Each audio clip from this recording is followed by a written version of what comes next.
Hello साथियों, स्वागत है आप सभी का ड्रीम एग्जाम स्टडी प्लेटफॉर्म पर। साथियों, आज हम इस वीडियो में देखने वाले हैं बाल विकास और शिक्षा शास्त्र के 20 महत्वपूर्ण प्रश्न। साथियों, ये भूचाल सीरीज का 28 होने वाला है। साथियों, वीडियो को शुरू करने से पहले आपसे एक निवेदन है कि यदि आप हमारे चैनल ड्रीम एग्जाम स्टडी पर नए हैं तो चैनल को लीजिए सब्सक्राइब और साथ में बनी बेल आइकन जरूर दबा लीजिए ताकि जब भी हम अगला वीडियो अपलोड करें आप तक नोटिफिकेशन सबसे पहले पहुंच जाए। चलिए साथियों, वीडियो को शुरू करते हैं। यह है साथियों आपका पहला क्वेश्चन। मस्तिष्क के किसी भी भाग में यदि कोई दोष आ जाए तो बालक होता है, क्या होता है? मानसिक विकलांग हो जाता है, मंद बुद्धि हो जाता है, ए और बी दोनों, या इनमें से कोई नहीं? बताइए साथियों, मस्तिष्क के किसी भी भाग में यदि कोई दोष आ जाए तो बालक क्या होता है? बताइए साथियों, इस क्वेश्चन का सही आंसर क्या हो जाएगा?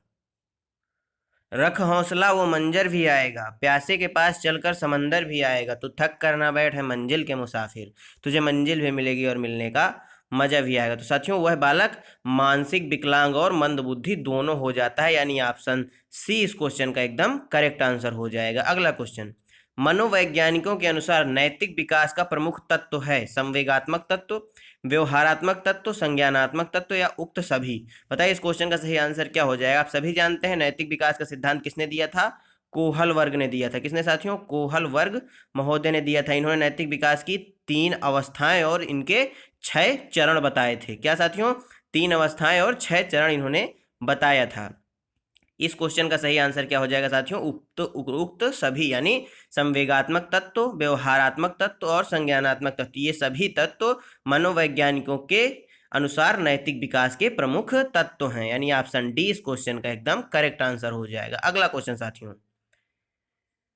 गणित के प्रश्नों का समाधान किसके द्वारा संभव है? छात्र के द्वारा, प्रयास और त्रुटि के द्वारा, पुनर्वलन के द्वारा, या अधिगम के द्वारा? बताइए साथियों, गणित के प्रश्नों का जो समाधान है वह किसके द्वारा संभव है? यह पूछा गया है इस क्वेश्चन में। तो साथियों, वह किसके द्वारा संभव है? प्रयास और त्रुटि के द्वारा संभव है, यानी ऑप्शन बी इस क्वेश्चन का एकदम करेक्ट आंसर हो जाएगा। अगला क्वेश्चन साथियों। सृजनात्मकता और बुद्धि के किस प्रकार का संबंध है? साथियों, सृजनात्मकता और बुद्धि में किस प्रकार का संबंध है? धनात्मक सहसंबंध है, धनात्मक सहसंबंध है, या ऋणात्मक सहसंबंध है, या नवीनात्मक सहसंबंध है, या प्रेमात्मक सहसंबंध है? बताइए इस क्वेश्चन का सही आंसर क्या हो जाएगा? तो साथियों, इस क्वेश्चन का जो सही आंसर हो जाएगा वह ऑप्शन कौन सा हो जाएगा? ऑप्शन बी, यानी धनात्मक सहसंबंध है। किसके? सृजनात्मकता और बुद्धि के बीच कौन सा संबंध है साथियों? धनात्मक सहसंबंध है। सृजनात्मकता की बात करें साथियों तो सृजनात्मकता आप सभी जानते हैं, इसमें मौलिकता का गुण पाया जाता है। कैसा पाया जाता है साथियों? मौलिकता का गुण पाया जाता है। और इसमें नवीनता का गुण पाया जाता है। किसका साथियों?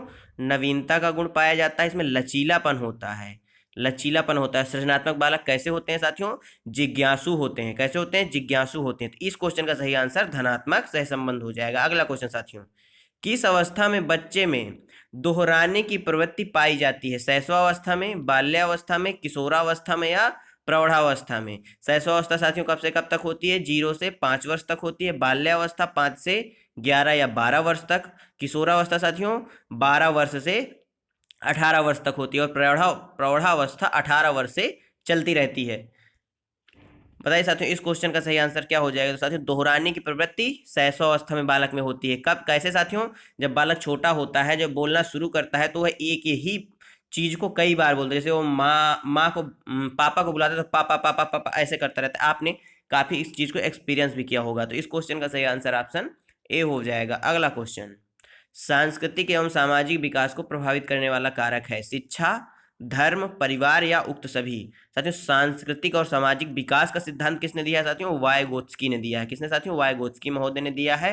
और वाइगोत्स्की महोदय ने क्या बताया है? जेडपीडी के बारे में बताया, यानी समीपस्थ विकास के क्षेत्र के बारे में इन्होंने बताया है। और पाड़ यानी स्कैफोल्डिंग के बारे में भी किसने बताया साथियों? वाइगोत्स्की महोदय ने बताया। तो इस क्वेश्चन का सही आंसर क्या हो जाएगा? उक्त सभी, यानी ऑप्शन डी करेक्ट आंसर हो जाएगा। अगला क्वेश्चन। बाल केंद्रित शिक्षण के महत्व के कारण हैं? बाल प्रधान शिक्षण, सरल और रुचिपूर्ण शिक्षण, व्यवहारिक और सामाजिक, या उक्त सभी? साथियों, बाल केंद्रित जो शिक्षण होता है या जो बाल केंद्रित कक्षा होती है उसके महत्व कौन कौन से हैं? बताइए साथियों, इस क्वेश्चन का सही आंसर क्या हो जाएगा? तो जो साथियों शिक्षण होगा वो बालक प्रधान होगा, यानी बाल प्रधान शिक्षण होगा। सरल और रुचिपूर्ण भी होगा, व्यवहारिक और सामाजिक भी होगा, यानी ऑप्शन डी इस क्वेश्चन का एकदम करेक्ट आंसर हो जाएगा। अगला क्वेश्चन साथियों, पाठ्यक्रम निर्माण में सबसे अधिक महत्व किसे दिया जाता है? आर्थिक दशा को, विद्यालय की व्यवस्था को, व्यक्तिगत विभिन्नता को, या शिक्षक का कौशल को? बताइए साथियों, इस क्वेश्चन का सही आंसर। पाठ्यक्रम निर्माण में सबसे अधिक महत्व किसे दिया जाता है, यह पूछा गया है इस क्वेश्चन में। तो साथियों पाठ्यक्रम के निर्माण में सबसे ज्यादा महत्व व्यक्तिगत विभिन्नता को दिया जाता है, यानी ऑप्शन सी करेक्ट आंसर हो जाएगा। अगला क्वेश्चन साथियों, शिक्षक अपने विद्यालय में किन छात्रों को अधिक महत्व देता है? उच्च वर्ग के बालकों को, पिछड़े वर्ग के बालकों को, विकलांग बालकों को, या सभी को समान महत्व देता है? साथियों आप सभी जानते होंगे हमने 1 नवंबर से भूचाल सीरीज शुरू की थी, और आज साथियों 2 दिसंबर आ गया है। क्या साथियों 2 दिसंबर आ गया है, और अभी हमने 28 पार्ट कंप्लीट कर लिए हैं अपनी भूचाल सीरीज के, और इसके अंतर्गत मैंने आपको 2021 के ऑनलाइन एग्जाम के सारे क्वेश्चन करवा दिए हैं, और उसके पहले जो क्वेश्चन हुए थे उनको भी आधे करवा चुका हूं, और आने वाले 2 पार्टों में पूरे करवा दूंगा। यानी साथियों आपका जो PYQ का सिस्टम होता है पूरा रिवीजन का, वो मैं आपको करवा चुका हूँ। आप चैनल पर जाकर यदि अभी तक रिवीजन नहीं किए हैं तो सारे वीडियो देख डालिए, ज़्यादा टाइम भी आपका नहीं लिया। मैंने 30 क्वेश्चन लगभग 20 से 22 या 25 मिनट के अंदर करवाए हैं हर एक वीडियो में, तो आप उनको रिवीजन कर सकते हैं। यकीन मानिए साथियों आपको यहाँ से क्वेश्चन देखने को 100% आपकी परीक्षा में मिलने वाले हैं। तो इस क्वेश्चन का सही आंसर बताइए क्या होने वाला है?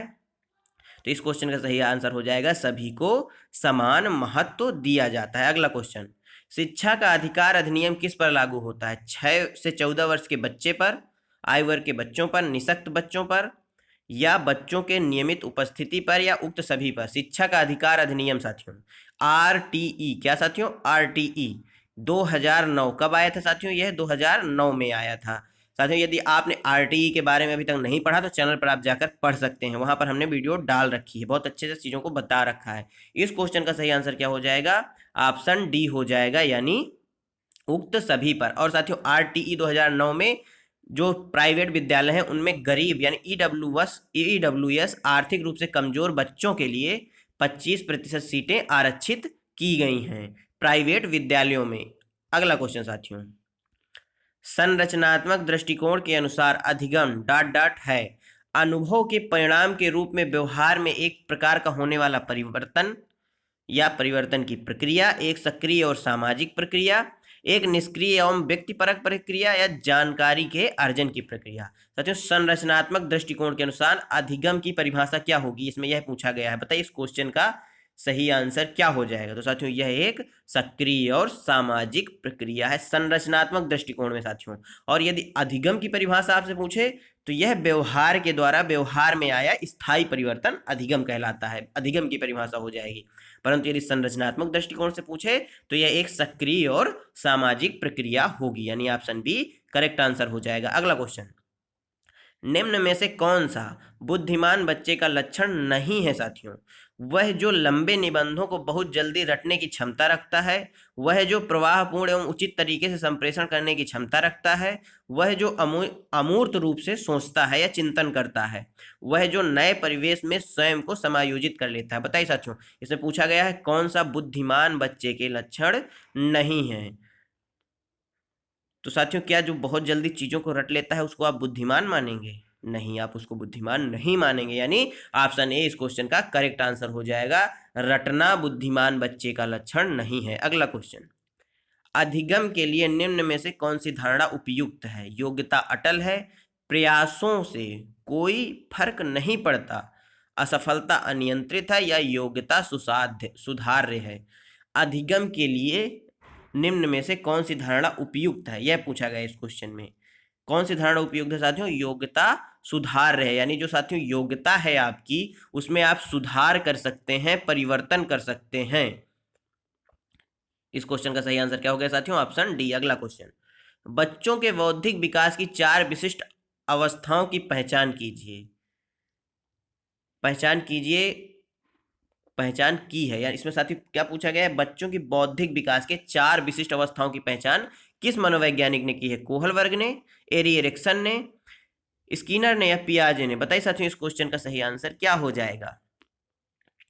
तो साथियों इस क्वेश्चन का सही आंसर क्या हो जाएगा? ऑप्शन डी, जीन पियाजे ने। कि इन्होंने 4 अवस्थाएं बताई हैं, मानसिक विकास की, संज्ञानात्मक विकास की या बौद्धिक विकास की। कौन कौन सी साथियों? पहली अवस्था कौन सी है साथियों? संवेदी गामक अवस्था। कौन सी साथियों? संवेदी गामक। दूसरी पूर्व संक्रियात्मक अवस्था। तीसरी साथियों मूर्त संक्रियात्मक अवस्था। और चौथी अमूर्त या औपचारिक संक्रियात्मक अवस्था। कोहल वर्ग ने क्या दिया है साथियों? नैतिक विकास का सिद्धांत दिया है। एरिक्सन ने क्या दिया है? मनोसामाजिक विकास का सिद्धांत दिया है। और स्किनर ने किसका सिद्धांत दिया है साथियों? ये आप हमें कमेंट बॉक्स में बताएंगे कि स्किनर ने किस चीज का सिद्धांत दिया है। अगला क्वेश्चन साथियों, निम्न में से अध्यापन अधिगम का सबसे प्रभावशाली माध्यम कौन सा है? संकल्पनाओं के बीच संबंध खोजना, बिना विश्लेषण के अवलोकन करना, अनुकरण या नकल को और दोहराना। क्या साथियों? अनुकरण, नकल और दोहराना। विषय वस्तु को यंत्रवत याद करना। निम्न में से अध्यापन अधिगम का सबसे प्रभावशाली माध्यम कौन सा है? यह पूछा गया इस क्वेश्चन में। तो साथियों इस क्वेश्चन का सही आंसर क्या हो जाएगा? ऑप्शन ए, संकल्पनाओं के बीच संबंध खोजना अधिगम का प्रभावशाली माध्यम है, यानी ऑप्शन ए करेक्ट आंसर हो जाएगा। अगला क्वेश्चन साथियों, शिक्षार्थियों के ज्ञान अर्जन में सहायता करने के क्रम में अध्यापकों को किस पर ध्यान केंद्रित करना चाहिए? क्या पूछा है साथियों इसमें? शिक्षार्थियों के ज्ञान अर्जन में सहायता करने के क्रम में अध्यापकों को किस पर ध्यान केंद्रित करना चाहिए? सुनिश्चित करना कि शिक्षार्थी सब कुछ याद करते हैं, शिक्षार्थियों के द्वारा प्राप्त किए गए अंकों की ग्रेडों पर या ग्रेडिंग करना उनकी, शिक्षार्थी को सक्रिय सहभागिता के लिए शामिल करना, शिक्षार्थी के द्वारा अधिगम की अवधारणाओं में कुशलता प्राप्त करना। साथियों ये पानी गलत टाइप हो गया, कुशलता प्राप्त करना।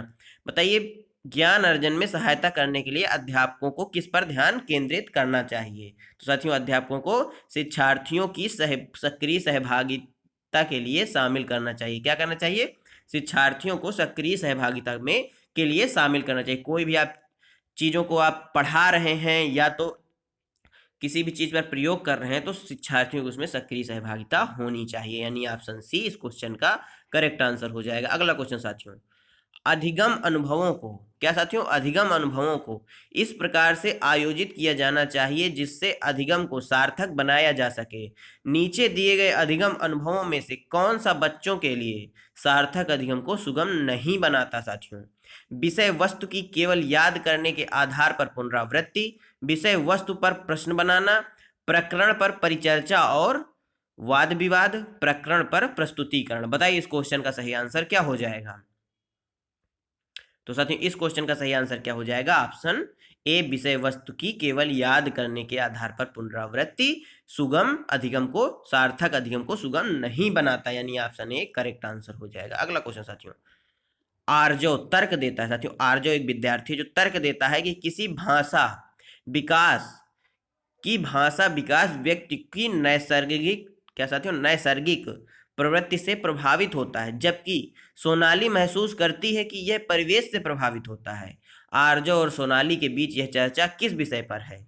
चुनौती और संवेदनशील भावना के प्रति, स्थिरता और अस्थिरता पर बहस, सतत और असतत अधिगम पर, प्रकृति तथा पालन पोषण पर वाद विवाद। बताइए इस क्वेश्चन का सही आंसर क्या हो जाएगा? साथियों आप सभी जानते हैं प्रकृति किसे कहा गया है? प्रकृति वंशानुक्रम को कहा गया है। और वातावरण किसे, पालन और पोषण वातावरण को कहा गया है। जो पालन और पोषण का संबंध है वह वातावरण से है। तो इस क्वेश्चन का सही आंसर ऑप्शन डी हो जाएगा, प्रकृति तथा पालन पोषण पर दोनों वाद विवाद कर रहे हैं, यानी ऑप्शन डी करेक्ट आंसर। अगला क्वेश्चन, निम्नलिखित में से कौन सा बच्चों के समाजीकरण के प्रगतिशील मॉडल के संदर्भ में सही नहीं है? साथियों समूह कार्य में सक्रिय सहभागिता तथा सामाजिक कौशलों को सीखना, बच्चे विद्यालय में बताई गई बातों को स्वीकार करते हैं चाहे उनकी सामाजिक पृष्ठभूमि कुछ भी हो, कक्षा में प्रजातंत्र के स्थान होना चाहिए, सामाजिकरण सामाजिक नियमों का अधिग्रहण है। बताइए साथियों इस क्वेश्चन का सही आंसर क्या हो जाएगा? यहाँ पर पूछा गया है बच्चों के समाजीकरण की प्रगतिशील मॉडल के संदर्भ में सही कौन सा नहीं है। आप सभी जानते हैं समाजीकरण की जो प्रथम संस्था होती है वो क्या होता है साथियों? परिवार होता है। क्या होता है? परिवार होता है। और दूसरा क्या होता है साथियों? विद्यालय होता है। क्या साथियों? विद्यालय होता है। इस क्वेश्चन का सही आंसर क्या हो जाएगा? ऑप्शन बी हो जाएगा, यानी बच्चे विद्यालय में बताई गई बातों को स्वीकार करते हैं चाहे उनकी सामाजिक पृष्ठभूमि कुछ भी हो। यह संदर्भ में सही नहीं है प्रगतिशील मॉडल के, यानी ऑप्शन बी करेक्ट आंसर। अगला क्वेश्चन साथियों, कोई भी नाराज हो सकता है, यह आसान है, परंतु एक सही व्यक्ति के ऊपर सही मात्रा में सही समय पर सही उद्देश्य के लिए तथा सही तरीके से नाराज होना आसान नहीं है। यह किससे संबंधित है? संवेगात्मक विकास से संबंधित है, सामाजिक विकास से संबंधित है, संज्ञानात्मक विकास से संबंधित है, या शारीरिक विकास से संबंधित है?